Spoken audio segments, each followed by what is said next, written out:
Indian election 2026 exit போல் வந்து இன்றைக்கி evening வந்து வெளியாக இருக்க நிலைமையில் பார்த்தீங்க அப்படின்னா ஒரு ரகசிய தகவல் வந்திருக்கு. அந்த ரகசிய தகவல் என்னன்னு தெரிஞ்சுக்கணும்னா நம்ம சேனலை சப்ஸ்கிரைப் பண்ணுங்கள். இதனால் நீங்கள் என்ன தெரிஞ்சுக்க போகிறீங்கன்னா உடனுக்குடனே வந்து எக்ஸிட் போலில் யார் முந்துறாங்க, யார் பின்னோக்கி போகிறாங்க அப்படின்றத வந்து நீங்கள் தெரிஞ்சுக்கலாம். ஸோ நம்ம சேனலை சப்ஸ்கிரைப் பண்ணி வச்சுக்கோங்க.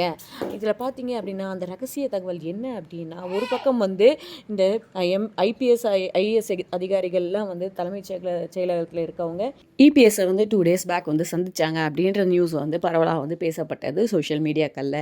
அதுக்கடுத்து தான் இன்னொரு தகவல் என்ன அப்படின்னு பார்த்தீங்கன்னா, கொடைக்கானலில் இவர் போனதே வந்து ஒரு ரகசிய மீட்டிங்காக தான். நமக்காக வந்து முதலமைச்சர் அங்கே வந்து இவருக்கு சாதகமாக இருக்க தலைமைச் செயலகத்தில் இருக்க அந்த அதிகாரிகள் அங்கே வந்து பார்த்து ரகசியமாக ஏதோ பேசுனாங்க அப்படின்னு சொல்லி ஒரு நியூஸ் வருது. இன்னொரு நியூஸ் கேட்டிங்கன்னா, அதாவது இப்போ இருக்க தலைமைச் செயலகத்தில் இருக்க அந்த அதிகாரிகள் வந்து இப்போ அடிக்கடி ஈசிஆர் பக்கம் வந்து பீச்சில் வாக்கிங் போகிறாங்க அப்படின்னு சொல்கிறாங்க.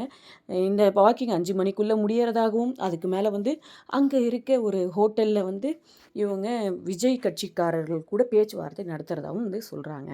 அது மட்டும் இல்லாமல் பனையூர் நீலங்கரை வீடுகள்லேயும் வந்து சில தகவல்கள் வந்து வெளியாகிட்டு இருக்கு அப்படின்னும் வந்து ஒரு நியூஸ் சொல்கிறாங்க. ஸோ 3 பக்கம் 3 பேருக்கு சாதகமாக இருக்க எல்லாரும் வந்து மூணு பக்கமும் தகவல்கள் வந்து வெளியே கொடுத்துட்டு தான் இருக்காங்க அப்படின்றது தான் இந்த ரகசிய தகவல். ஆனால் எது எப்படியா இருந்தாலும் இன்னைக்கு பாதியும் மே 4ஆம் தேதி மீதியும் தெரிஞ்சிடும்.